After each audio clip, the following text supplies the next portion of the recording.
So we are here to talk about Empire Strikes Back. It's going to be really fun. I'm very excited. And we have with me Abby and Jeremy, Kid, who've been with me for the previous videos, and you'll definitely want to check those out if you haven't already. So if you want to say hi. Hi. Hi. All right, great. Okay, so I am going to read my summary like I've done the last, and then we will get started. This one, I'm really excited to talk about this film. Okay, so Empire Strikes Back starts 4 years after New Hope, with the rebellion housed on an ice planet Hoth. Luke is almost killed by a Wampa snow monster, but is rescued by Han.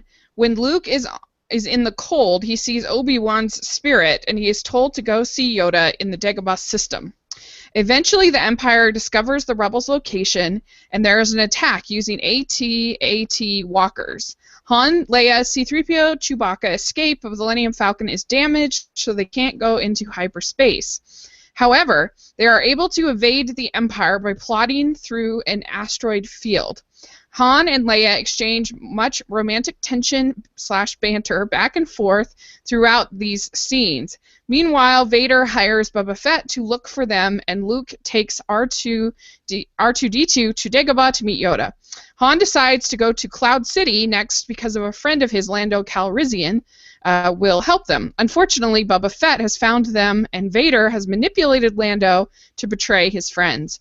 Vader hopes he can use them to draw Luke out and then present him with the opportunity of joining the dark side.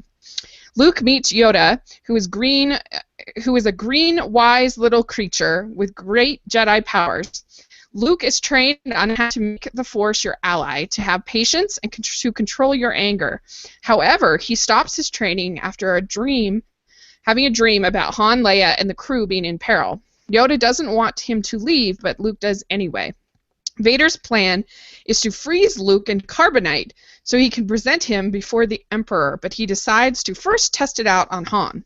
Han is frozen, but only after Leia declares her love for him, and he replies, "I know." Han in carbonite is given to Boba Fett to take to Jabba the Hutt. Lando admits he was manipulated by Vader and helps Leia, Chewbacca, and the others escape. Meanwhile, Luke arrives at Cloud City and confronts Vader in a lightsaber duel. He loses his arm and is generally dominated by Vader, but he refuses to join him even after learning that Vader is his father.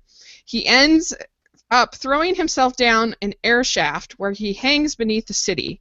Leia hears his call for help through the Force and insists they go back and rescue him. The movie ends with Luke getting a new robotic arm and Lando and Chewbacca setting off for Jabba the Hutt to save Han.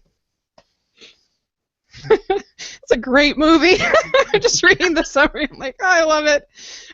But all right, I forgot to mention I do have the Q&A open like last time. So it looks like we have 2 viewers. So if either of you want to post any questions, I'm just opening it up now. Please do, or just thoughts in general, and we'd love to have that. So, we always start out just sort of your overall thoughts on the rewatch. What about you? Want to start, Jeremy? What do you think on the rewatch? I really liked it. You know, it is a great movie. It has really good pacing, good mix of humor and drama, and then of course there's the big reveal of Darth Vader actually being Luke's father. Spoiler alert. Yeah. But, you know, and it's just really, overall, it's just really well done. It feels like it's really well balanced and moves along at a good pace without extensive dialogue that really plagued the prequels. Yeah. Are you, Abby?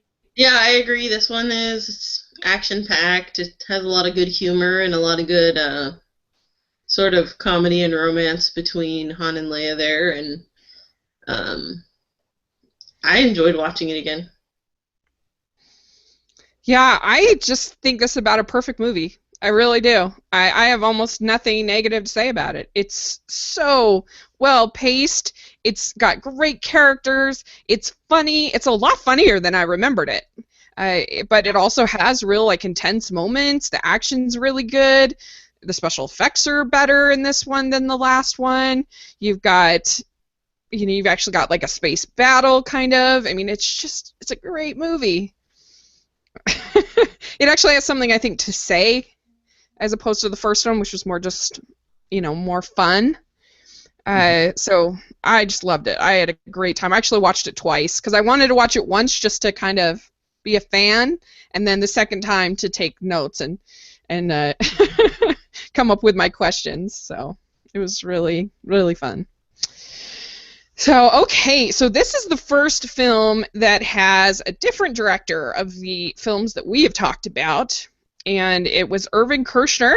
He directed it, and it was quoted as, the quote was that he turned Lucas down, citing his belief that a sequel would never meet the quality or originality of Star Wars. He called his agent, who immediately demanded that he take the job. Which I think is funny. And evidently, Kershner was George Lucas's professor at USC, film professor, which is interesting. And he really didn't do a whole lot after. He did, oh gosh, I didn't write it down. He did a James Bond movie, and I think RoboCop, but a movie like that. Only, I think, 2 or 3 other films after this movie, so...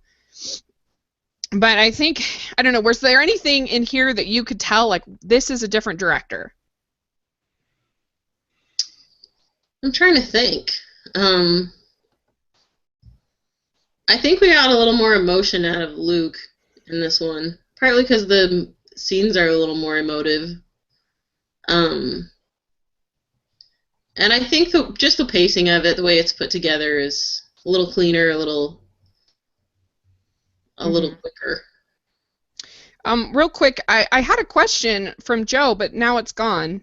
So if you're watching, Joe, post it again because it was good, but it's disappeared for some reason. So please post again.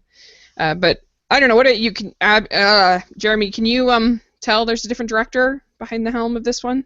Yeah. So yes and no. It's hard to say because, again, you mentioned, the first movie is just kind of fun. Speaking of New Hope, but then, and it might have just been a one shot and you're done, and so they kind of wanted to wrap it up and just make it a complete thing. And I think with this one, you finally have the ability to continue a story and basically the knowledge that you'll be able to write another movie after this one, and so you can really get into some more longer story arcs, I think, and it really opened things up. So partly, I think it was you have that piece making storytelling be able to come alive more, but there were definitely some differences in directing that I appreciated. Yeah, I just think it has an overall sort of grittier feel, and that may go to sort of art direction, cinematography. They all kind of blends a little bit, but just has a different feel than you typically get from George Lucas. But here, Joe's comment, he says, hard to believe this movie is now 35 years old. The dialogue between Han and Leia is even better. Yoda's teachings to Luke are very compelling, and how can you not get goosebumps from I Am Your Father? Yeah. I'll add to that, I think Abby had mentioned Luke having more emotion. I know at least with the revelation of Vader being his father that was something that they had kept like completely secret even from the cast until it came time to shoot that scene, and Mark Hamill was told that was what was going to happen like immediately before the scene was shot, and so the emotional reaction was basically as true as it could be. Well, I mean, and that's one thing I was going to say too, is that we know that George Lucas isn't good at working with actors, and I think the acting is better, much better in this than any of the other films, and so I think that's probably a big testament to Kershner, is that he's better at working with the actors. And this also is a film with that George Lucas wasn't that involved with is the script. It's kind of interesting, the evolution of this script. There's a woman named Lee Brackett, and she wrote the initial draft, And then evidently Lucas didn't like it, the original draft. But then she died of cancer. It's very sad. And he got Lawrence Kasdan. He got Lawrence Kasdan to come in and do the final drafts, and kind of basically craft the story the way that Lucas wanted it, more to be, because Lucas really wanted to just focus on special effects, which I wish that he had kept that philosophy in the prequels. Wouldn't that have been great? But anyway, so I think you can tell too in the writing. You can see that different approach from Lawrence Kasdan, and it's just different than the Lucas writing, I think. Yeah, I agree. Yeah, and they also with the directing, what the cast members said over and over was the line that they would get from George was, again with more intensity, and that they would be told that basically that was the constructive criticism they would get, and so what you ended up with a lot of choppy, intense acting. Yeah, right. Joe says about the revelation of Vader. He says that never would have been well protected of a secret these days. But I do have to say that The Force Awakens has been pretty darn well protected.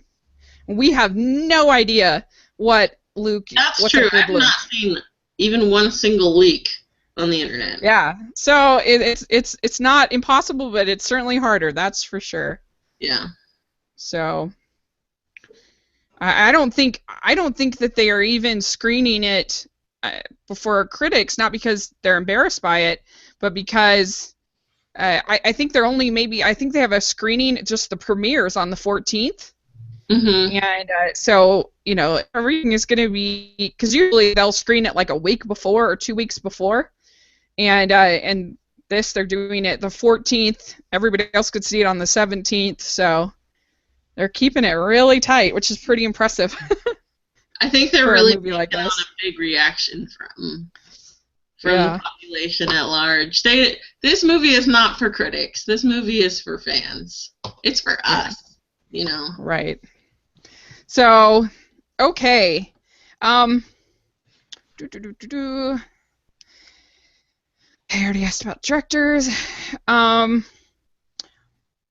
Okay, what stands out to you about the opening segments on Hoth?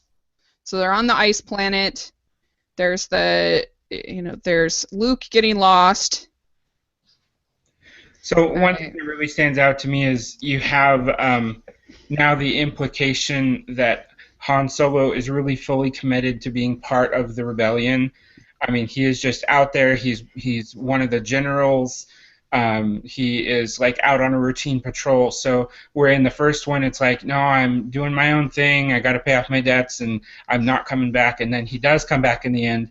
Now you kind of see he's really fully committed to what's going on. But he's just about to leave, though. That's true. But he has, I mean, you're still seeing kind of it's been 4 years, and it's clear that he's part of what's going on here. Yeah. Well, and I think that it just shows how loyal he has become, really. I mean, the whole opening section. Yeah. Because he's willing to go out there. He could die out there in the cold, but he's going out there after his friend.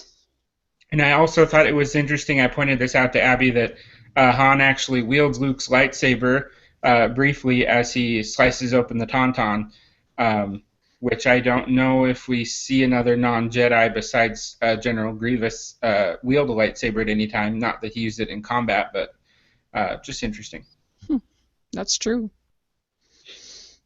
I feel like Hoth in general is really well done. Like, it was very creative idea and very interesting. Like the big, what are those things? The AT-ATs. The AT-ATs or whatever's. Yeah, those were cool. Those were kind of a really new and interesting idea. And same with the Tauntauns and the animals you see. Yeah, I was reading something where they said that I guess the ATs, a lot of that was done with stop motion animation, which is kind of cool. Hmm. Uh, and it definitely has a bigger feel than anything that we got, I think, in the last one, as far as a battle sequence, Hmm. which was really fun. And I really like the banter back and forth between Leia and Han. It's just like so fun. As a romantic comedy junkie, to me that stuff is gold. I agree. Yeah. Yeah, and she goes so far as to kiss Luke just to spite Han. Yes, that's true. It's funny. Like Leia just has a real spunk that Padme lacked. Yeah. Well, and you just get the idea that, I don't know, she's just like a classic kind of romantic comedy type. You know, you hate her. It's kind of like Elizabeth Bennet in Star Wars. Yeah. So Joe says, fun fact, the planet Hoth was named after a German general from World War II, Hermann Hoth, who fought in Russia. Which is really interesting. And actually, that kind of comes up to a later question. Okay, so actually, next question. There's definitely a feel that the Empire in this movie are Nazis.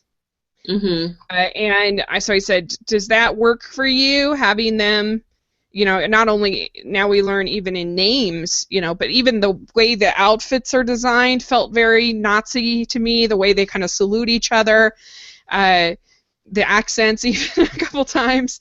I don't know. What did you think about that? I personally think it works. I think it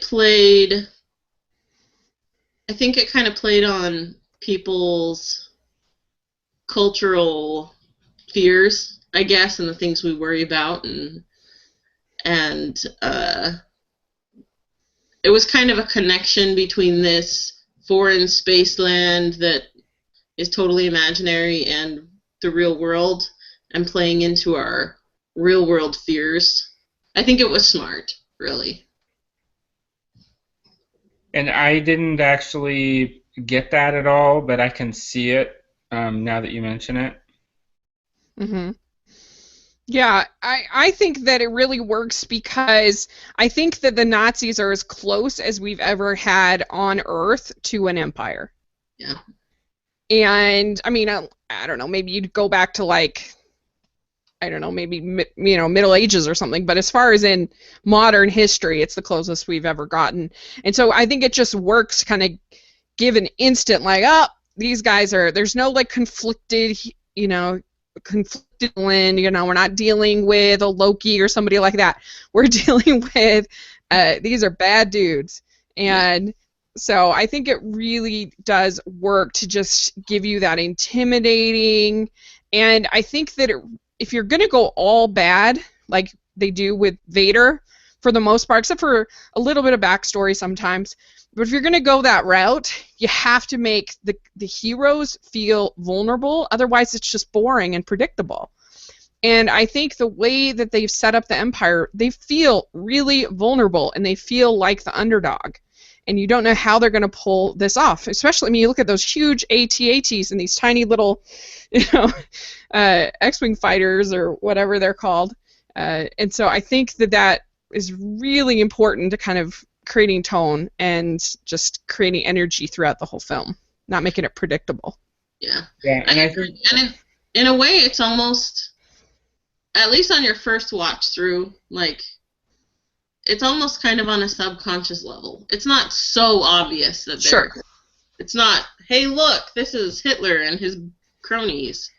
It's more of just kind of in the way they're dressed and the attitude. It's very Nazi-esque, and so it's not overdone. Sure. Nazis. well, It's not and like campy. Yeah. there actually Sorry. were stormtroopers in Nazi Germany, and so you kind of have a direct link on that side. Oh, really? Yeah, there actually was. I don't know the details of it, but I know that there was a certain soldier class called Stormtrooper in the German uh, Hmm, I military. didn't know that. That's interesting. Um, I so sorry, the go other ahead. thing I was going to mention is they do a good job of that kind of David versus Goliath. Like, even from the first movie, you have the Death Star, and you have just these little X-wing fighters that are supposed to go and destroy it. And they just try to they really build up the Empire as having these like basically unlimited resources. Like, this is an enemy that is just really impossible to beat. I mean, you look at Vader, and he seems invincible, but he's only the number 2 or 3, depending on, Yeah. in Hope he was under Tarkin, and it's like, well, you've got to get through Vader, and then there's somebody above Vader still. So it just seems, and then some of the camera shots too. You have the opening scene of A New Hope, and you just see this little Republic, ship go through, and then you have the Star Destroyer come into the view, and it just seems unending. And it's just like comparison of the vastness of this ship versus the small little ships the Republic is going around in.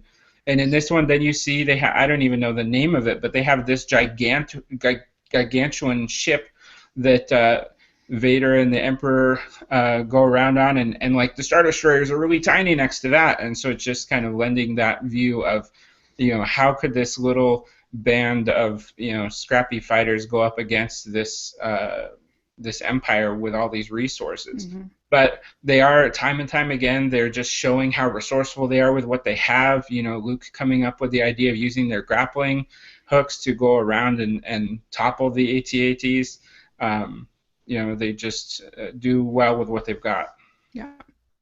I forgot to mention too that in between New Hope and Empire, Mark Hamill was in a car accident where he was pretty badly injured, and so that's why they had the whole what's it called, the whole snow monster creature, whatever, attack him like that. That's why they added that whole the Wampa attack him, because he had the I guess damage on his face and things like that. And so, but I think it really works. You get this sense of sort of this grittier, older, it's been a rough 4 years, I think, for.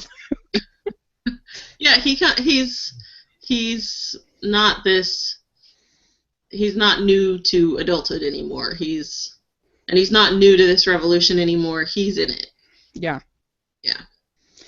Joe says, I really like how Vader's more evil in this one when he's force choking Imperial officers left and right, and him promoting the one captain to admiral on the spot still makes my jaw drop. Yeah. Yeah, I mentioned to Abby at that point, I was like, I would not want to be promoted in that system. Yeah, good point.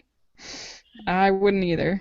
Okay, so half this film can be seen as Han's story and half Luke. What are your thoughts on these dual protagonists?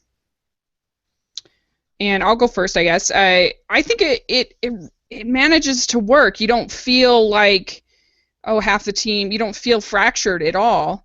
Because you have Luke and Dagobah getting his training, and then you have Han in Cloud City and everything else. And I think if it was too much of the Luke and Yoda, I think it might get a little bit boring. But because it goes back and forth, I think it helps it a lot. I agree. I think the Luke training had a lot of potential to be really awful. Yeah. And it wasn't. It was really well done. And it kept you interested and kept you engaged, and didn't lean into the George Lucas tendency to have people sitting and standing around talking all the time. Yeah.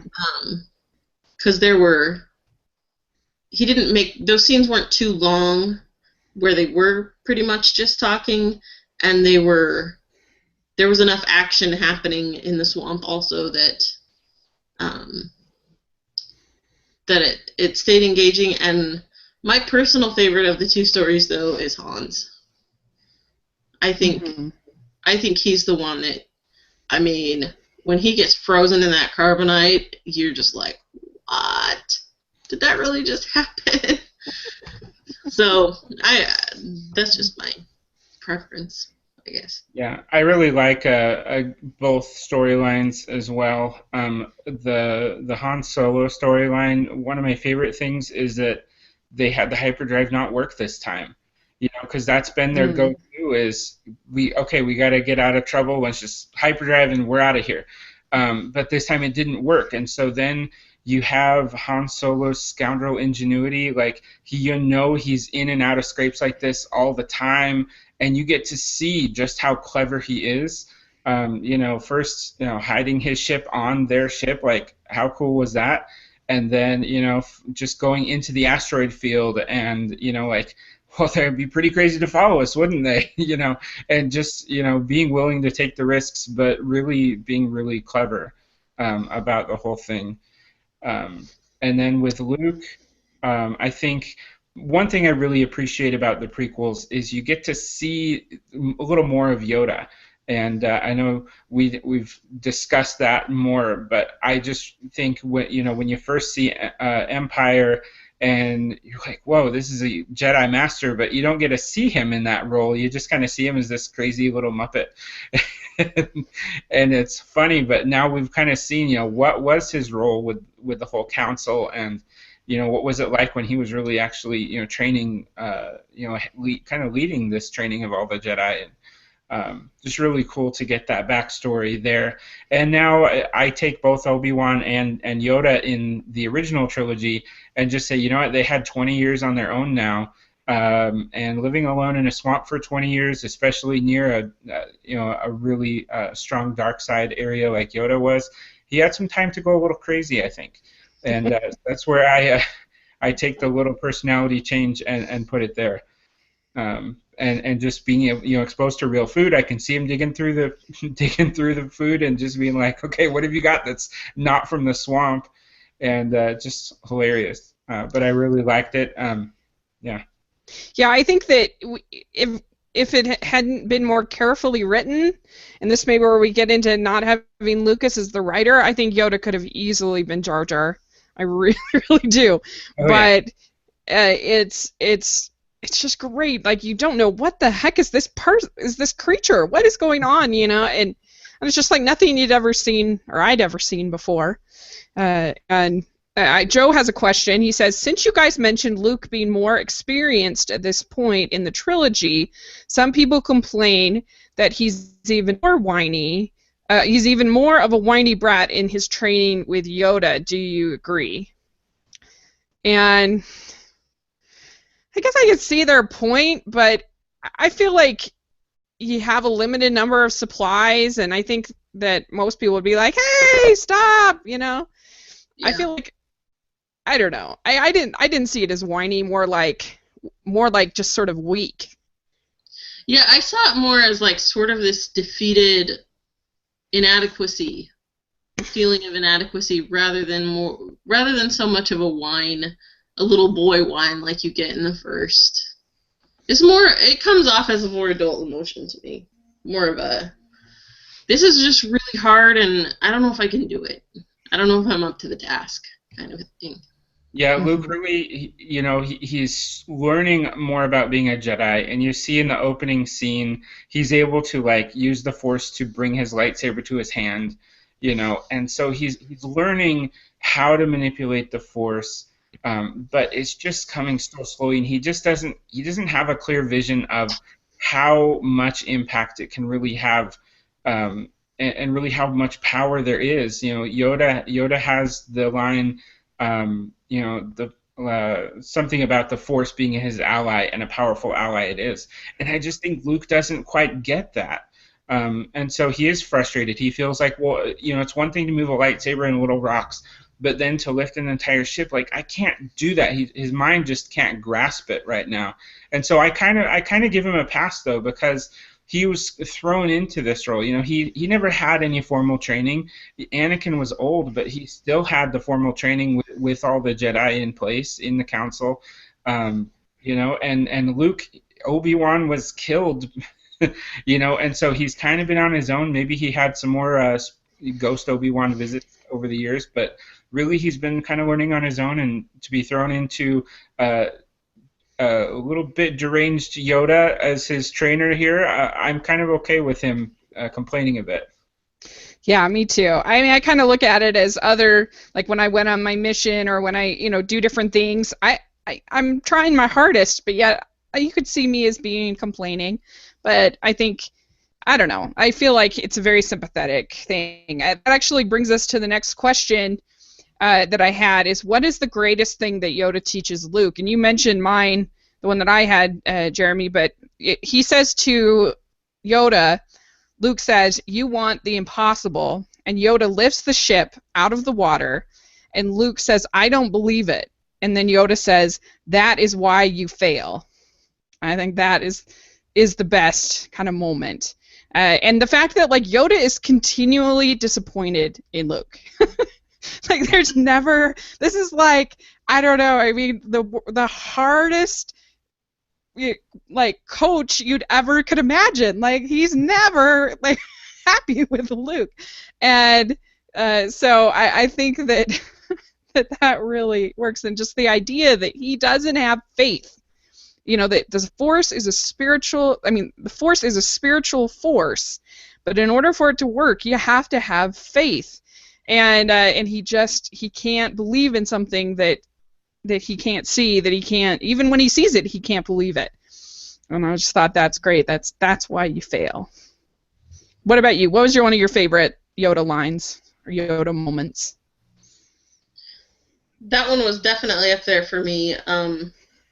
Another, of course, they're all everybody's favorite. It's so Yoda's every line that Yoda speaks is so commonly known now. But do or do not, there is no try. That's a really good one. I know a lot of teachers that will have that in their classroom posted somewhere, or that kind of thing. Yeah. But it's good. You should never go into the mindset, well, I'll try, but it probably won't happen. I'll give it I'll give it my best effort, and it's like, no, you're gonna do it. You got to do it. Especially when you're dealing with combat and stuff like that. Like, you gotta. You can't waffle on this at all. Yeah. Yeah. Are we going to talk about the Grove later? The what? When Luke goes into the dark grove and has the little vision. Do you have a question about that? Yeah, we were gonna. That is one of my favorite. We can talk about that, but okay. Well, I just want to know. Yeah. I would go there, but I might not right now if we're gonna go there later. Yeah, go there. Okay. So first off, do or do not. There is no try. That's my big one. From Yoda, and I think it's so applicable. Like, if you try and you fail, you didn't do it. So I kind of get that. But then when Luke is told, he's showing Luke, this dark grove, and basically it's a huge center for the dark side of the Force, and that's actually why Yoda went to Dagobah, was because basically the dark side of the Force was so strong there, it would actually mask him from the Empire being able to track him down. Huh, I didn't know that. But this, and what he says to Luke going in, and Luke's like, "What's in there?" And he's like, "Only what you take with you." And as a kid, I had no idea what was going on in this scene. It's like, whoa, he walked in and there's Vader, and what's going on? And but now I just think it's really powerful. He's basically going in and having a vision, and he's taken his weapons with him, and so now he faces an image of Vader with his weapon and strikes him down, and there is Luke's face. And just what a powerful thing, like what he took in with him. And Luke's biggest thing is his fear. I think he's afraid of not measuring up, and he's afraid because I think he. I think he's troubled by the story of his father. Not that he knows that it's Vader, but he knows his father fell to Vader, and I think he's afraid of not measuring up. That if his father failed against Vader, then he's also going to fail against Vader. And so I think fear, as Yoda pointed out, is a big part of why Luke can't do. He can't perform. And so I just like that sequence in there. Well, and it makes sense though when you realize that if you think about it, that like he knows that Obi-Wan was the only hope, according to Leia, and that I mean it's been 4 years. He's got to have had lots of talks with Obi-Wan, I would think, over those 4 years, and he knows, I think, what's expected of him with this. Don't you think? Mm-hmm. Oh yeah. Yeah. Yeah, I think there's kind of a parallel there with him and Anakin when Anakin was little. They're both kind of, I mean, Luke comes into his late, but he's kind of told, you're it. Yeah. You're the guy who's supposed to save us. And Anakin kind of has that same burden on his shoulders of, you're a golden boy. You're the one. And so both of them grapple with this fear of, who am I? Am I really the good guy that they are telling me that I am? Or is there something in me that's really dark and evil? Yeah. And Anakin kind of gives in, by giving into that fear, he becomes what he feared. Mm-hmm. And with Luke, he can't really utilize the Force the way he needs to until he overcomes that. Well, it's one thing I wondered about. When he leaves, which we'll talk a little bit about, but when he leaves to help his friends, Obi-Wan and Yoda are talking, and Obi-Wan says that he is our only hope, and then Yoda says there is another, and I assume he's talking about Leia as the other. But I guess the question I have is, why wouldn't Obi-Wan also say there is another? You know what I mean? Like, why does Obi-Wan think there's only one hope, but Yoda includes Leia in that spectrum? Is it just because Leia's a girl, or what? Well, I think we just have a little bit of inconsistency from not knowing about prequels when this was written. Another one that another line I was curious about that had a similar inconsistency was Yoda talking about, he mentioned something about having watched Luke basically throughout the years and that he doesn't change. And I don't remember the exact line, but that was what he said, is basically like, basically he just does the same. He's not going to change on us. And I'm like, so when was Yoda observing? Like, did he find somebody to observe through the Force, or did he actually get off and go to Tatooine? But the implication was that he himself had been monitoring Luke. But odd thing. But I chalk up the not knowing about Leia thing to just not knowing what story was going to be told by the prequels, and that, or that Obi-Wan maybe just assumed that she wasn't Force sensitive, that Luke was really the one, because they let Obi-Wan, or they let Leia go to kind of a secular family. They weren't related to the Jedi Order. The Organas weren't, and so maybe it was just assumed that Luke would be the Jedi. But Yoda, I always assumed he had some kind of some way of looking at them, but I have no idea. Maybe he has like dreams or something. Yeah, I know. I mean, like Luke and Anakin both have kind of like a vision experience. Mm-hmm. And but yeah, we don't have a clear picture of what Leia's experience is.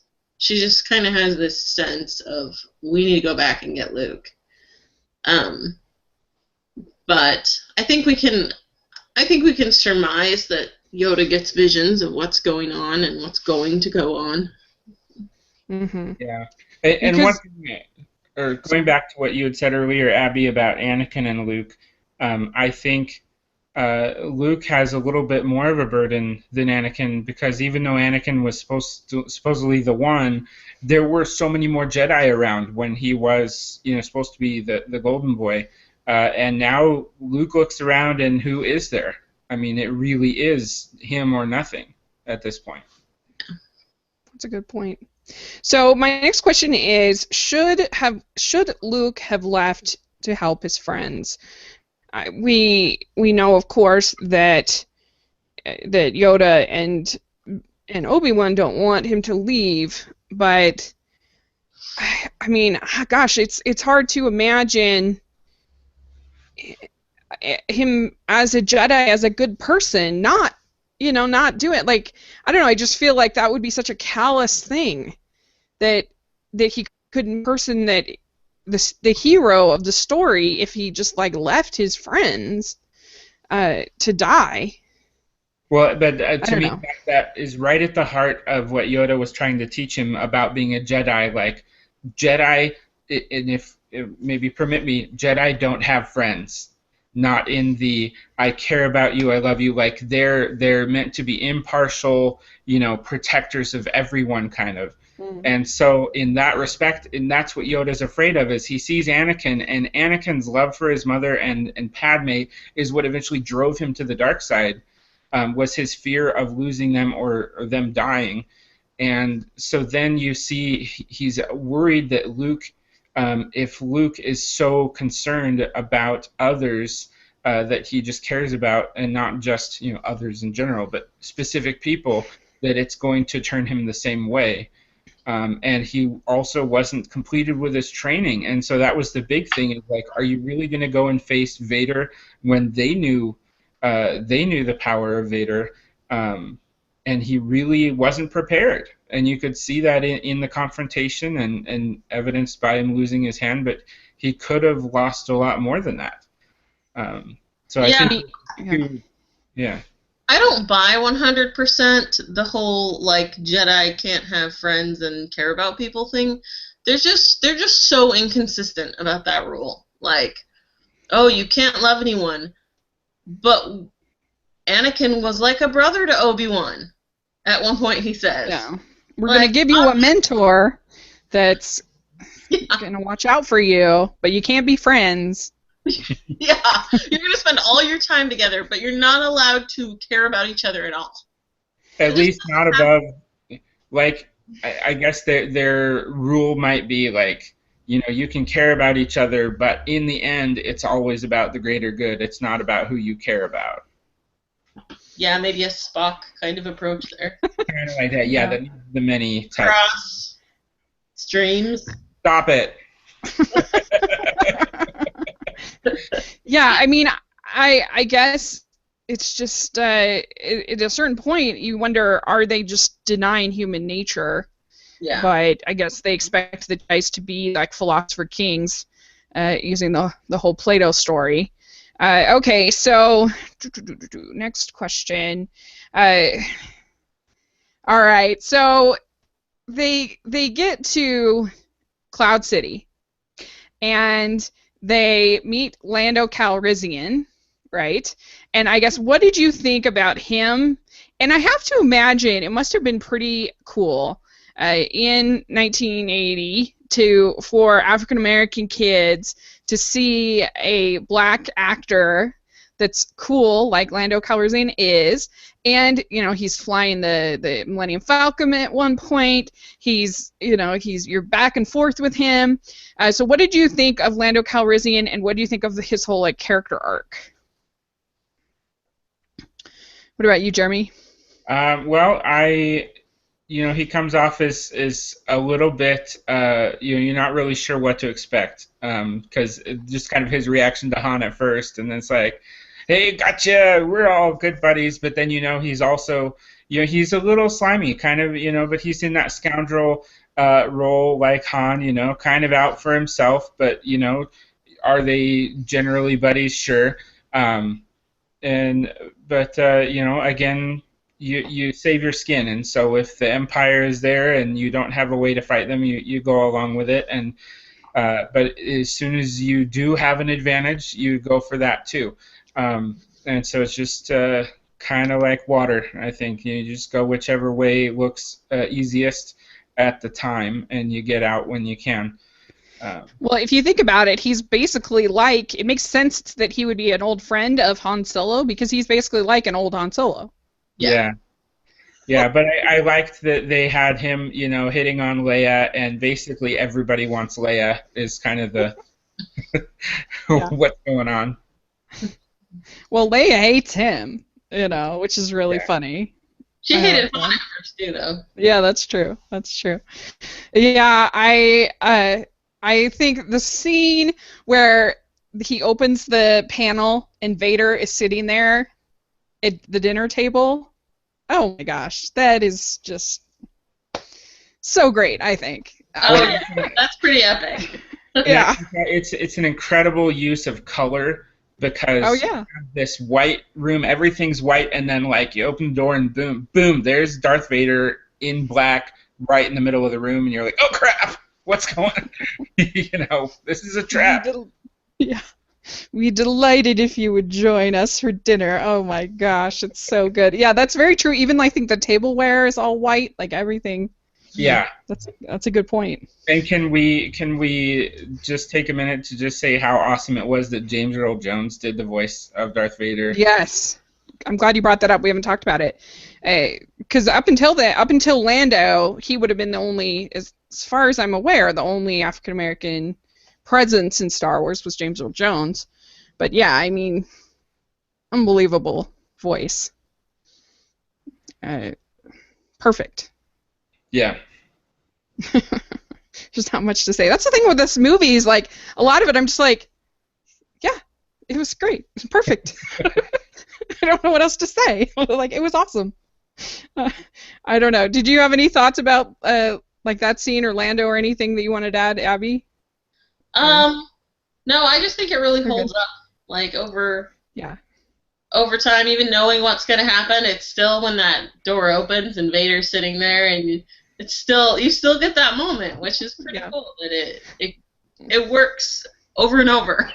Like I said, I watched it twice this week, and each time, I'm like, oh my gosh! I'm so excited.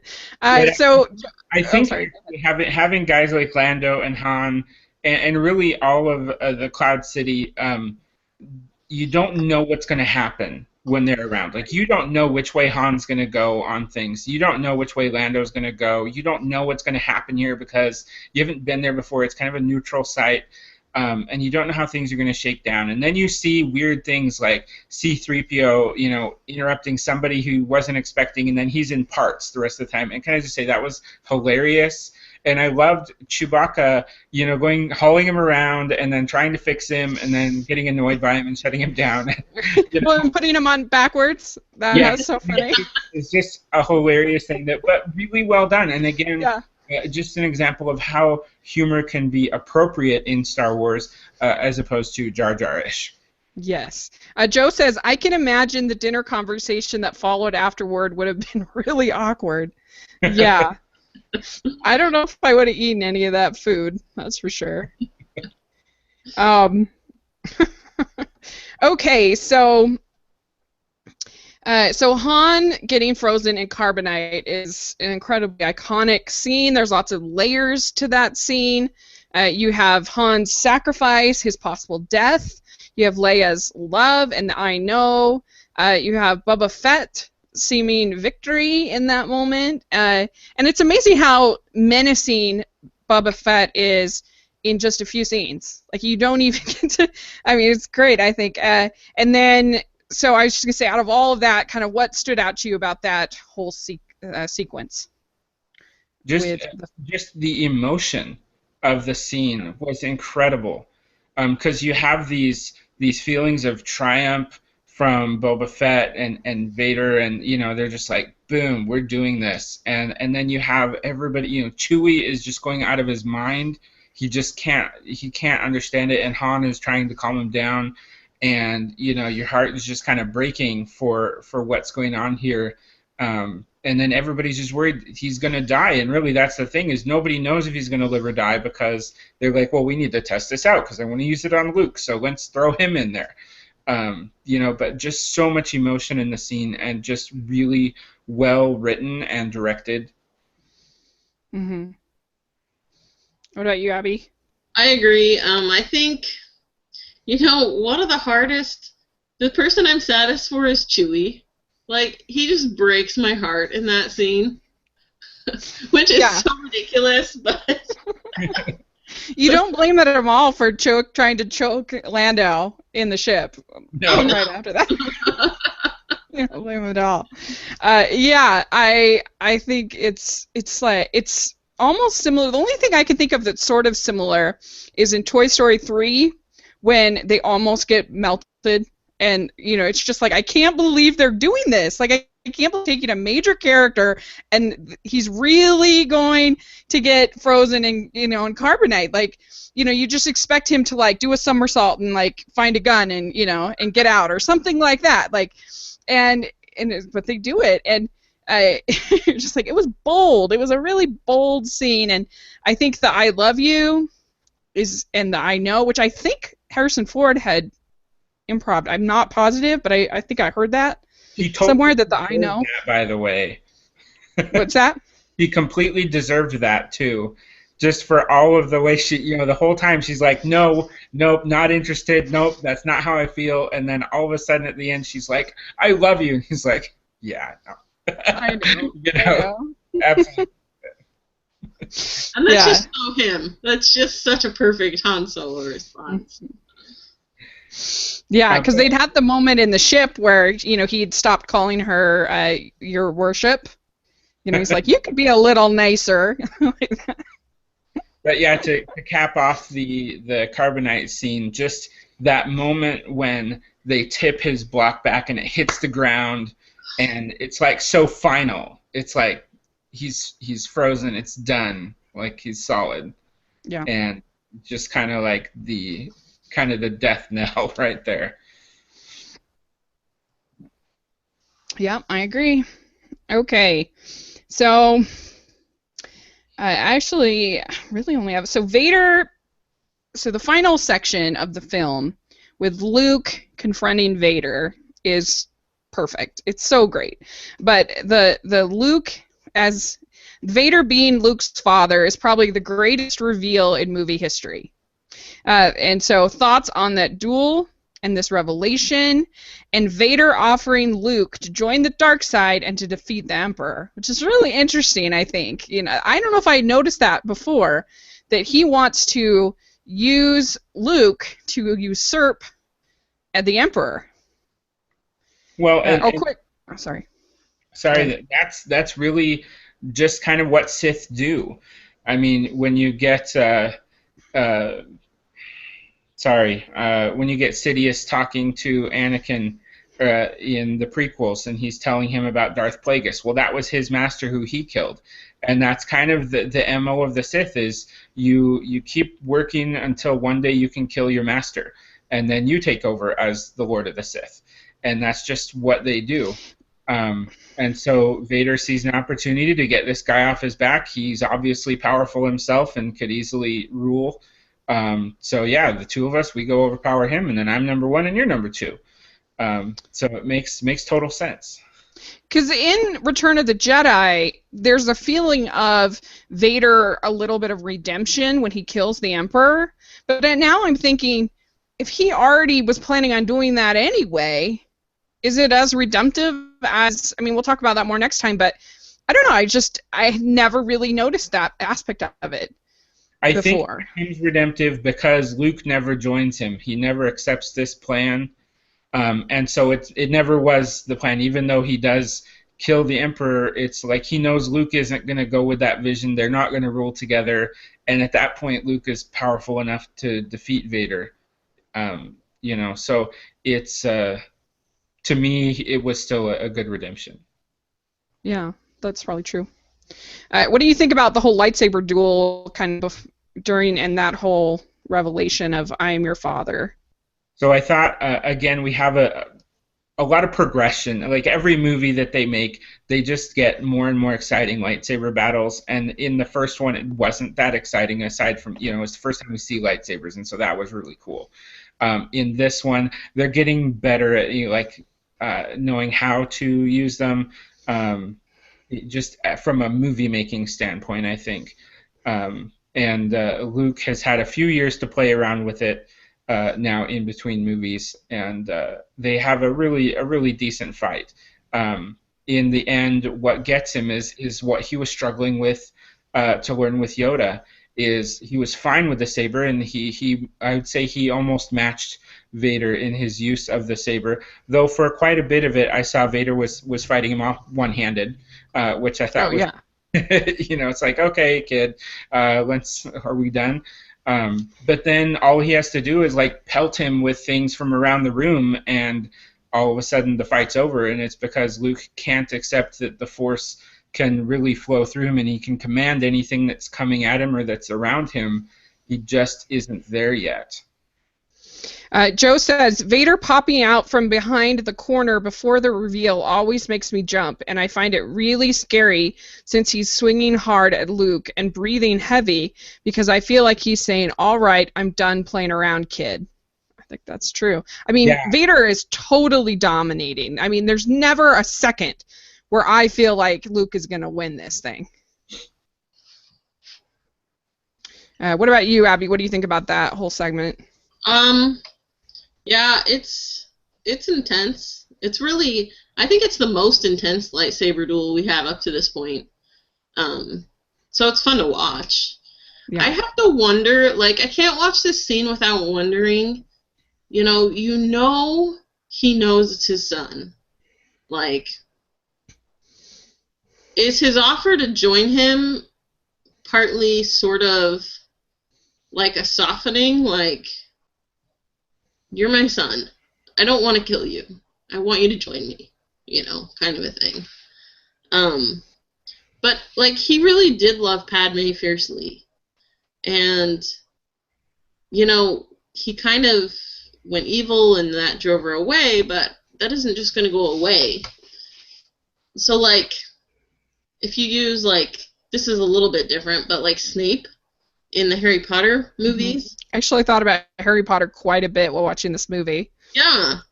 Yeah, Snape, he sees Lily in Harry. And so he feels sort of paternal toward him almost. But then, of course, the James side of him also makes him hate his guts. Mm-hmm. But it softens him, you know what I mean? To see the person he loved in this kid. And I don't see that in Vader. And I have a hard time thinking he's so far gone that he wouldn't even care about his own children. Yeah, well, and that's what you get continually, both from Padme and soon we'll hear it from Luke. We'll get the line, "There's good in him," you know, and that's what Padme and Luke both are fighting, because they know there's good in him. They know that really his love, which is forbidden by the Jedi, is something good that will cause him to do the right things. And with Luke, I mean, he probably really wants there to be good in him, because that's his dad, you know.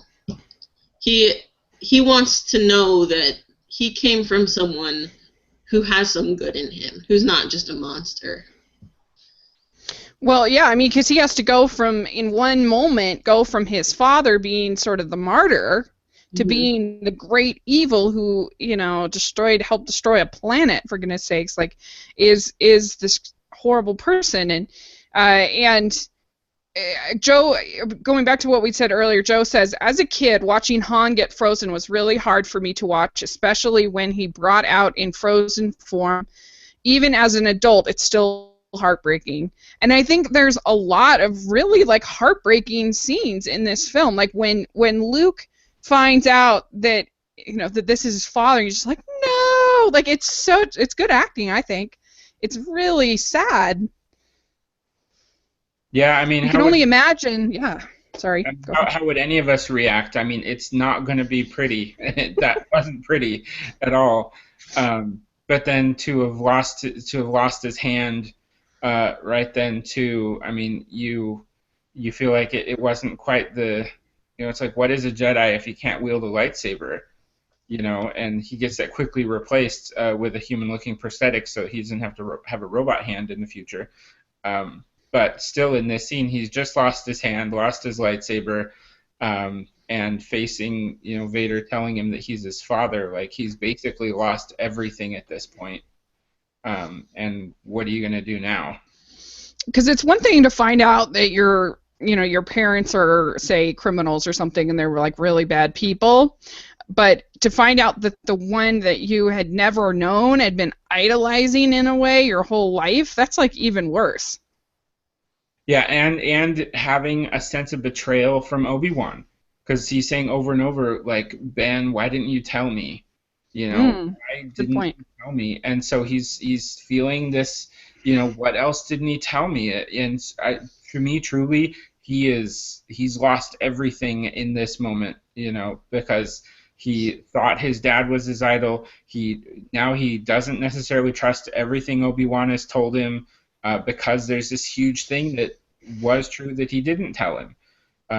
Lost his lightsaber, lost his hand, and his dad is the worst person that in the galaxy at this point. Yeah. And he's standing right up there, like, too. That'll make it even harder. There's sort of a parallel between this scene and the Obi-Wan kicking Anakin's butt scene on the volcano planet. Yeah, I can see that. Yeah, and also, there's the parallels with Count Dooku taking Anakin's hand in Episode 2. They both went up against somebody they were not prepared to face at the time, and just, it wasn't the right time. They just lost. They were handily beaten. They both. I'm assuming that they lost the same hand, but I'm not remembering. Yeah, it seems like they both lost their right hand. But interesting. Also, with this scene, why are there so many bottomless pits in Star Wars? Like, no matter where you go, there's a bottomless pit to fight over. And it's like people always fight and fall down them. So why so many bottomless pits?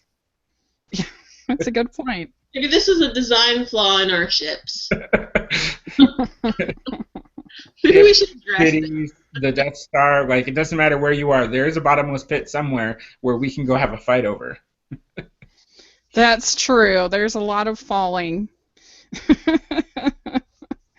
Okay, and I just as a fun little point of trivia, evidently in the Marvel films, in Age of Ultron, in Avengers, in a bunch of different Marvel films, characters lose their arm as a tribute. I guess it's one of those Easter eggs, as a tribute to Empire Strikes Back, because I guess it's Joss Whedon's one of his favorite movies or something like that. So now you know the trivia. But yeah, it's such a great scene. It's so intense. It's so, you just feel for Luke, like he's trying so hard to be a good person, and that's what we've always liked about him, is his loyalty and his, and so anyway, it's just perfect. And I mean, can you imagine in 1980 being in that theater? I mean, it'd be as crazy as if you're watching the last Harry Potter movie and Voldemort was like, "I'm your father," or something like that. That would be so crazy. There's nothing. Something I'd be really curious to know is, for people who saw it in the theater originally, what was their initial reaction to Yoda? Because I'm wondering, like, did some people have like a Jar Jar reaction? Like, was this too, having this Muppet basically being a Jedi Master, was it too silly, or was it immediately, wow, this is just awesome? Yeah, it'd be interesting to know. I don't know, but if anybody wants to put in comment section or about that, I can imagine, like, Muppets, I don't think had been around that long in 1980. I don't know when Sesame Street started, but I don't know. I don't think it was as like normal to be in a movie, certainly an action movie back then. I will say I felt like every bit of the puppeteering that they did in these movies, the Tauntauns, Yoda, like, it's just amazing. Yeah. What they did, because you see it, and there's so many parts of the puppet that are moving that you don't get the feeling that it's a puppet. Like we know it is because we know kind of the background, but when you're watching it, you don't see the strings. Yep, that's very true. And Frank Oz is the voice. I mean, great, perfect. I agree. So the only other thing I had to talk about was just the 2 new themes in the music that we got: the Imperial March, which is so iconic, and Yoda's theme, the sort of the Yoda music on Dagobah. And anything stand out to you about the music in this film? I think the Imperial March is arguably John Williams' best thing he ever did. It's just an amazing theme, and immediately hails to the dark side. You know, like every time you hear it, you're thinking Darth Vader. I actually, watching Episode 3 when Anakin goes to storm the Jedi Temple, I was a little disappointed that they didn't use the Imperial March as he's walking up the steps into there. They wrote something new, which is good. I think that's probably a copyright thing, I bet you. And I kind of was like, oh, let's do, because John Williams did Episode 3 as well. So it's like, well, why not reuse it? But it's just iconic, and so much power and emotion conveyed through music. But as we alluded to mentioned last time, it doesn't dictate your emotions, but it highlights the emotions you're already feeling. Yeah, I agree. Very well said. Do you have any thoughts about the music, Abby? Not that hasn't already been discussed. Okay. So Joe has 2 comments. He said, I've heard that some people were upset with the ending, knowing that they had to wait 3 years for their sequel. I had a similar reaction with the ending of The Dark Knight, not knowing what would happen next. I totally can imagine that would be the case. I mean, just the whole Han thing, like what? Oh my gosh, what's going on with him? Like that would be so hard to wait 3 years. Yeah. So, oh my gosh. Well, and so this is kind of reminding me. It seemed like last time you had mentioned something about having a problem with the title of this episode. Was that you? With Empire Strikes Back? Yeah. I can't remember. Maybe I heard somebody else was just like, well, how is the Empire really striking back? Like, the rebels blew up the Death Star, So maybe it wasn't from here, but, I kind of like it. I feel like you have basically Luke is like, okay, I'm the Jedi. I blew up the Death Star, and now it's like, okay, going for round 2, and he clearly absolutely lost this round. And so that's how I see the title working its way in. I think they totally struck back in this film. I mean, you've got them taking over Cloud City, basically. You've got them freezing Han. You've got them the battle at Hoth. You've got him telling Luke that he's his father, which is devastating for Luke. I mean, just on every personal and galactic level. Yeah. I feel that way. Joe says, I used to have the Imperial March as a ringtone for my dad and my sister. Ha ha. That's a good ringtone song. I mean, you almost forget, at least I did, almost forget that it wasn't in the first one. Yeah. You almost imagine that, that was playing when you saw Vader in the first film.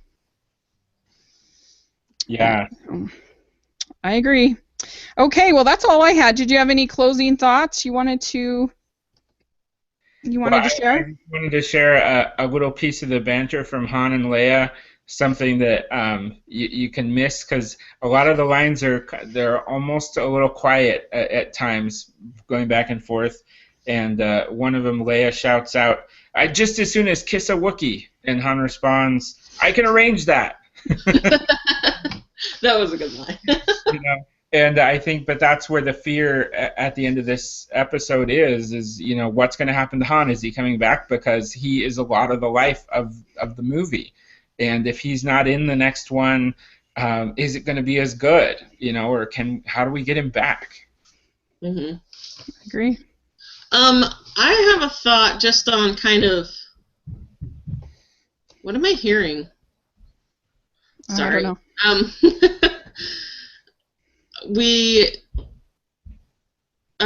sorry. Just I was taking note of like just kind of the position of women in these movies, and you know, I like Leia. Leia's just so much better than Padme on every single level. But you know, again, this is a movie that doesn't pass the Bechdel test. It doesn't. Leia really in this movie is kind of more there as Han's love interest than anything else, and that's a little bit annoying to me. She is involved in the rebellion, but where are the other women that are involved in the rebellion? Like, nobody seems to be giving her any trouble about being a woman. You know, it doesn't seem like they think she's out of place here. Mm-hmm. And yet there are no other women. So what's up with that? Like, it's just kind of an observation. It's a totally valid point. I mean, you would think that there would be other star systems or whatever that would have princesses that would also be in the rebellion that would want to participate, or, you know, or whatever. Like, you'd think that she'd have some friends. Yeah. But yeah, I agree. That's true. It's totally valid. It is interesting to me, though, that the later movies, the ones that were made in the 2000s, come off as being more misogynistic than the ones that were made in the 80s. Well, and part of it is, I think, the strength of Carrie Fisher or Leia in her role. Like, Padme is just a gigantic pushover, and is just like, oh, you know, you're just this creepy emo kid who's thought about nothing but me for 10 years. I love you. Oh, you killed off all those people. You killed off all those sand people and the women and children. Let's get married. Yeah, you know, and Leia would have none of that. You know, she absolutely would not. No. So I think you at least have a strong female character, even if she isn't. Absolutely. Yeah. And I think a good portion of that is probably the writing. Yeah. Yeah. Well, it's interesting. They had a female writer at the beginning, you know, as one of the writers. So that's kind of, and I think you totally see in that romantic banter that you mentioned the Lawrence Kasdan influence, because he, I guess, had a comic book writing past, I think. And I don't know, you just see a difference in the way. I mean, it's so much better than the romantic banter between that George Lucas was able to write between if you Anakin. Can call that romantic banter. It's so much better. So, all right. Well, that I think is everything. We are going to take a week off next week for Thanksgiving, and then we will be back talking about Return of the Jedi.